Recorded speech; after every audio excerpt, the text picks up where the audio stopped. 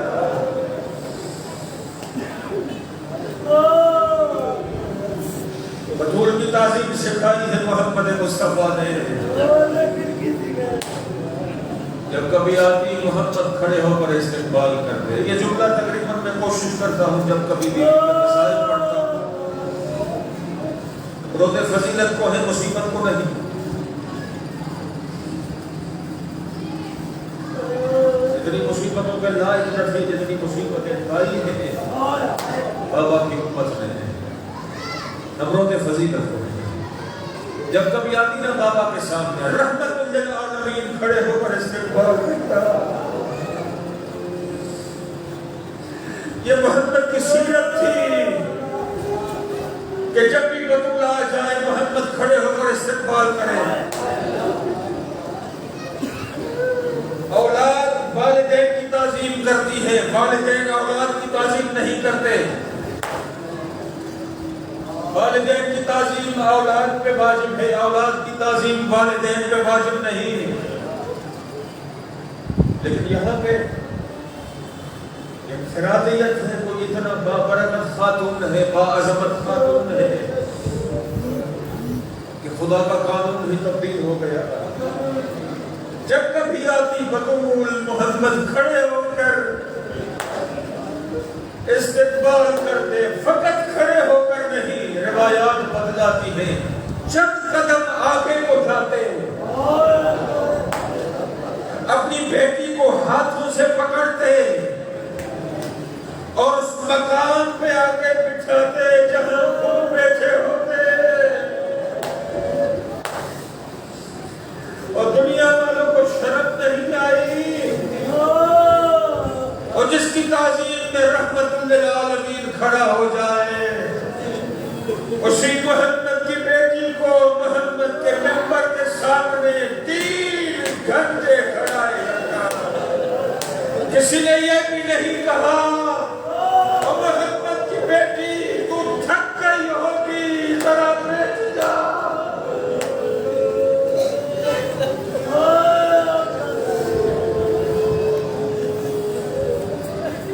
جب بھی آتی بابا کھڑے ہو جاتے، استقبال کرتے۔ ایک دن شرافت کے لہجے میں بیٹی نے بابا سے سوال کیا، بابا آپ سلطان الانبیاء ہیں، آپ سبب خلقت کائنات رسول ہیں، آپ میرے والد ہیں، میں آپ کی بیٹی ہوں، بابا آپ کی تعظیم میرے اوپر واجب ہے۔ بابا میں دیکھتی ہوں جب بھی آپ کے سامنے آتی ہوں آپ کھڑے ہو کر میرا استقبال کرتے ہیں۔ بطول فرماتی ہے، بابا آپ کا اٹھنا مجھے گوارا نہیں، بابا آپ کا اٹھنا مجھ سے برداشت نہیں ہوتا۔ عزادارو، محمد کی بیٹی کے مصائب سن کر گریہ کرنے والوں، محمد نے جواب دیا، او میری لخت جگر بیٹی بطول، یہ تیری عزت و عظمت ہے، میں اپنی مرضی سے نہیں اٹھتا۔ جب بھی تو میرے سامنے آتی ہے اس جلیل کا حکم ہوتا ہے، وہ میرا محبوب کھڑا ہو جا، میری کنیز بطول آ رہی ہے۔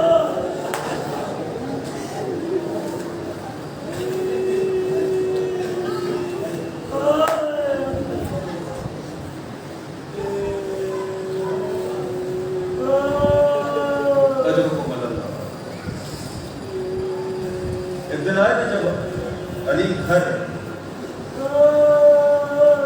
تو بطول فرماتی ہے، یا علی، یا علی، میں بھولا نہیں ہوں، میں بھولا نہیں ہوں، میں بھولنے والوں کا مرید بھی نہیں ہوں، میں سوچ رہا ہوں کہ کیسے بیان کروں مصیبت محمد کی تو پیاری بیٹی بطول کی۔ میں یہ سوچ رہا ہوں کہ مورخین نے لکھا، راویوں نے بیان کیا، 17 سال کچھ مہینے عمر محمد کی بیٹی کی کمر جھک گئی، سر کے بال سفید ہو گئے۔ مجھے کوئی بیوی یہاں پہ بتائے کہ کسی بچی کی عمر 17 سال ہو، اس کے سر کے بال سفید ہو جائے۔ کوئی مجھے یہاں پہ بتلائے کوئی 17 سال کی ہو، اس کی کمر جھک جائے۔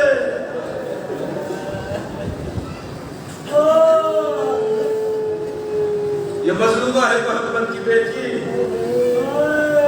علی جب آئے گھر میں تو میری بیوی نے سوال کیا، یا علی، میں نے سنا ہے کہ مدینے کے مسلمان آپ کو سلام نہیں کرتے تھے، رویا ہے علی، وہ روتے ہوئے کہا ہے، وہ محمد کی بیٹی، یہ بھی تم نے کب سنا ہے؟ وہ تیرے بابا محمد کے بعد علی مدینے میں اتنا غریب ہو گیا ہے، اتنا غریب ہو گیا ہے، جسے میں سلام کرتا ہوں مجھے سلام کا جواب بھی نہیں دیتا۔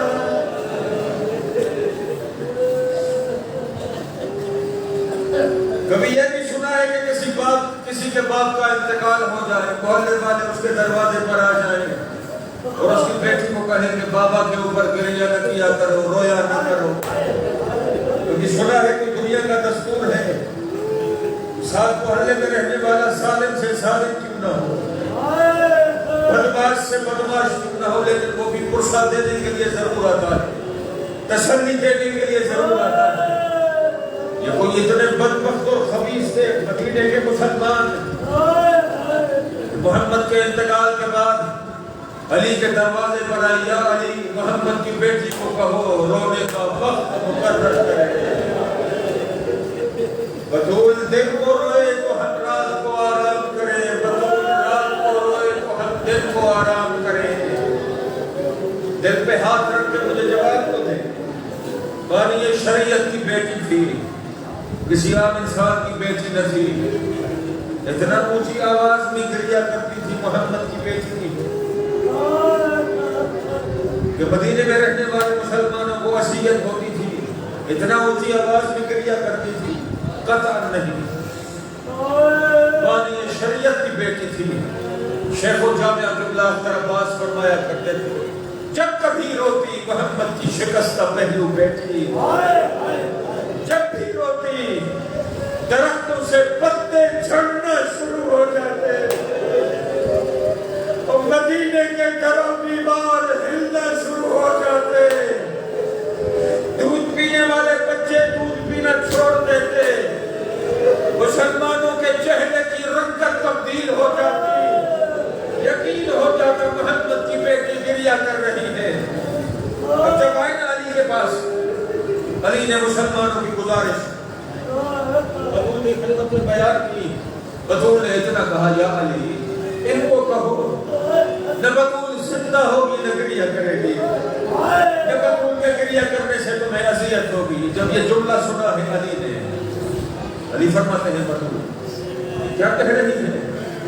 بطول نے جواب دیا یا علی رات بابا خواب میں آئے تھے، بابا نے کہا بطول تیری مصیبتیں ختم، وہ آنے والی رات اور محمد کے ساتھ ہو گئی۔ جب یہ جملہ سنا ہے کہ بطول کی جدائی کا، جتنا بڑا بہادر تھا علی، علی رویا بھی ہے، علی زمین میں بھی بیٹھا ہے، اور ساتھ میں ایک جملہ کہا ہے علی نے، علی فرماتے ہیں او محمد کی بیٹی، جب بابا کی خدمت میں جانا تو علی کی غربت کی شکایت میں کر جانا، اور جب محمد کے گھر سے آئی تھی تو صحیح و سالم تھی، اور جب علی کے گھر سے جا رہی ہے بطول تیری پسلیاں ٹوٹی ہوئی ہیں، تیرے بازو پہ ترسیانے لگا ہوا ہے، تیرے چہرے پر پناچا لگا ہوا ہے۔ علی چلے گئے مسجد کی طرف، تین کام اکٹھے شروع کیے ہیں بطول نے، بچوں کے لیے کھانا بنانا، بچوں کا لباس دھلانا، بچوں کو نہلانا، ہر ماں کی حسرت ہوتی ہے، اور جب ماں کو یہ پتہ چل جائے میری زندگی کے دن ختم ہو چکے ہیں، ایک تمنا ہوتی ہے کہ اس دنیا کو چھوڑنے سے پہلے آخری مرتبہ اپنے ہاتھوں سے اپنے بچوں کو کھانا کھلا دوں۔ نہیں معلوم میرے بعد میری طرح کوئی ان کا خیال کرے یا نہ کرے۔ بچوں کو کھانا بھی کھلا رہی ہے، بچوں کے کپڑے بھی دھو رہی ہے، بچوں کو نہلا بھی رہی ہے۔ اب ایک مرتبہ بچوں کو بھیج دیا، حسن حسین جاؤ نانا کی قبر پہ، نانا کی قبر پہ جا کے اتنا کہو کہ نانا اماں بیمار ہے، اماں کے لیے دعا کرو۔ بیوی اندر کمرے کی طرف آ گئی اور اتنا کہہ دیا زندہ، جب تک تسبیح کی آواز آئے یقین کرنا کہ میں زندہ ہوں، جب یہ تسبیح کی آواز بند ہو جائے یقین کر لینا کہ بطول اب اس دنیا میں زندہ نہیں۔ حسن حسین دونوں آئے نانا کی قبر پہ، دونوں نے مل کے سلام کیا، حسن نے بھی کہا نانا سلام، حسین نے بھی کہا نانا سلام، لیکن میرا خیال ہے کہ حسن نے اتنا ضرور کہا ہوگا نانا امیر حسن کا سلام، اور حسین نے یہ جملہ ضرور کہا ہوگا نانا غریب حسین کا سلام۔ دونوں نے مل کے کہا نانا اماں بیمار ہے، دعا مانگنے کے لیے آئے ہیں، دعا مانگو۔ قبر محمد سے جواب آیا حسن حسین گھر کی طرف روانہ ہو جاؤ، یتیم ہو گئے۔ جب اپنی یتیمی کا سنا دوڑتے ہوئے آئے مسجد کی طرف، آگے اپنی یتیمی کا بتلایا اپنے بابا کو۔ علماء فرماتے ہیں جتنا بڑا بہادر تھا علی، علی مسجد میں غش کر گئے۔ جب غش سے فاقہ ہوا علی نے روتے ہوئے اتنا کہا او بطول، او محمد کے بعد ایک تو ہی تو تھی میری مددگار، اور اس بھرے مدینے میں مجھے کس کے سہارے چھوڑے جا رہے ہیں۔ علی نے غسل بھی دیا، علی نے کفن بھی پہنایا۔ اب جب اٹھنے والے تھا نا جنازہ، علی فرماتے ہیں فدا حسن کو بھی بلاؤ، حسین کو بھی بلاؤ، زینب کو بھی بلاؤ، ام کلثوم کو بھی بلاؤ، میرے بچوں کو کہو کہ ماں کا جنازہ اٹھنے والا ہے، ایک مرتبہ الوداع کرنا۔ حسن بھی جنازے پہ، ام کلثوم بھی جنازے پہ، عزادہ ماں کے جنازے پہ نہ حسین آیا، ماں کے جنازے پہ نہ زینب آئی ہے جناب فضا حسین کی طرف۔ حسین اماں کا جنازہ اٹھنے والا ہے، او میرا لال، او میرا لخت جگر، آخری مرتبہ اماں کے چہرے کا دیدار نہیں کرنا۔ حسین نے روتے ہوئے کہا اماں میں کون ہوں، اماں میری ماں کون ہے، اماں میری ماں ہے فخر مریم، اماں میں فخر عیسیٰ۔ اماں جب آخری وقت تھا مریم کا، مریم نے بھی عیسیٰ کو بلایا تھا۔ اماں میں اماں کے جنازے پہ تب تک نہیں جاؤں گا جب تک اماں مجھے بلاتی نہیں۔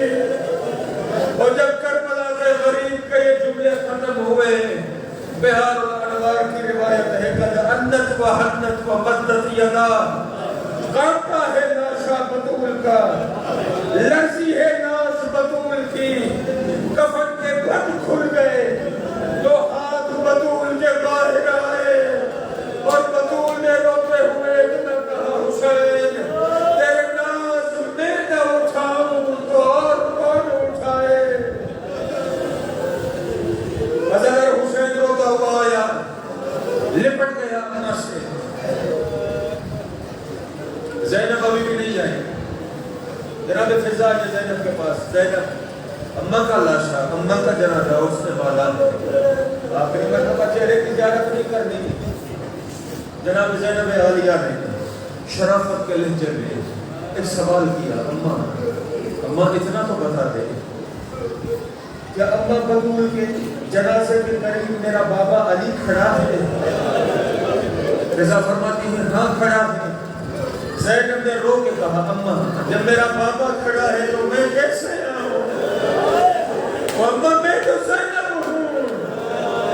ماتم کرتے ہوئے فضا نے کہا، فضا کہتی ہے نہ زندہ ہوتی